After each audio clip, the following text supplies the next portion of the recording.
మమ్మల్ని పోనీయకుండా అట్లా కొన్ని రోజుల నుంచి మా మాట విని వాళ్ళు చెప్పినారు. వాళ్ళ పద్ధతి ప్రకారం వాళ్ళు ఇది చేయకూడదు, ఇట్లా పెట్టరు అని తప్పని చెప్పినారు. చెప్పింటే వాళ్ళు మళ్ళీ వాళ్ళకి చెప్తారని వాళ్ళు ఇంకా రెచ్చిపోయి ఇంకా ఎక్కువ మా మీద దాడులు చేయబట్టినారు. అట్లా చేసంటే మళ్ళీ ఇది కాలేదని మళ్ళీ వచ్చేసారి కంప్లైంట్ ఇచ్చా. ఉన్నాళ్ళకి ఒక్కొక్కరు వచ్చేది, నేను వ్యాపారం పోదు సార్, మా భార్య ఒక్కతే ఉంటుంది, రావడం ఉన్నాళ్ళకి ఒక్కొక్కరు వచ్చి తాగి రావడం కొట్టడం ఇట్లా చేస్తాను, దాడులు చేస్తాను సార్ మా మీద అని మళ్ళీ ఇట్లా కాలేదని మళ్ళీ ఎస్పీ సార్తో మళ్ళీ ఒక భారీ కంప్లైంట్ ఇప్పించినాం.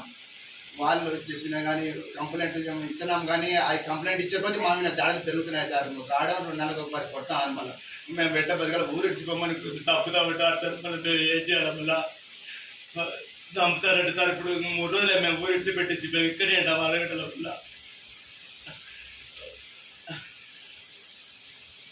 పోలీసులో కంప్లైంట్ ఇచ్చినాం. ఏం చెప్పినా వాళ్ళు?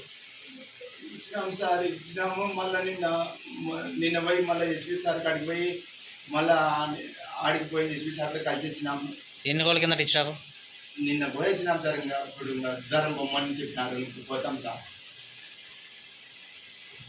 ఊరికే మేము అన్యాయం మేము ఒక జోలికి పోయడం కదా, మేము ఇంటి బయటికి రాము సార్. ఇంటికాడికి వచ్చి మా భార్యకి ఇంట్లోకి వచ్చి వాళ్ళు దాడి చేస్తుంటే సార్, ఆడి మనిషి ఒకరోజు ఆడి మనిషి రెచ్చి పెట్టించేది లేదు సార్.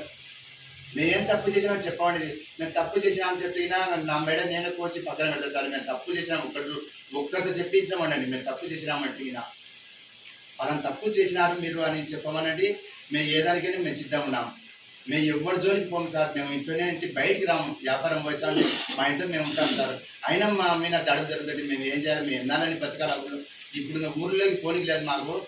ఎస్పీ సార్ గారికి అందరికీ నమస్కారం పెడుతున్నా సార్. నేను ఎస్పీ సార్ గారు, కలెక్టర్ మేడం గారికి, సిఐ సార్ గారికి, మనం ఆలగడ్డ డిఎస్పీ సార్ గారికి అందరికీ చెప్తున్నా సార్. నాకు పానాహనింది, నాకు రక్షణ కల్పించాలి సార్. అందరు కలిసి నాకు మమ్మల్ని ఇప్పుడు 3 రోజులు మేము ఊళ్ళోకి పోలేదు సార్. మాకు ఏం జరిగినా వాళ్ళే మాకు సంబంధం సార్. వాళ్ళు ఏం జరిగినా వాళ్ళే బాధ్యత. ఇప్పుడు మేము 3 రోజులు ఆ ఊళ్ళోకి పోలేదు సార్. మేము ఇది 3వ రోజు.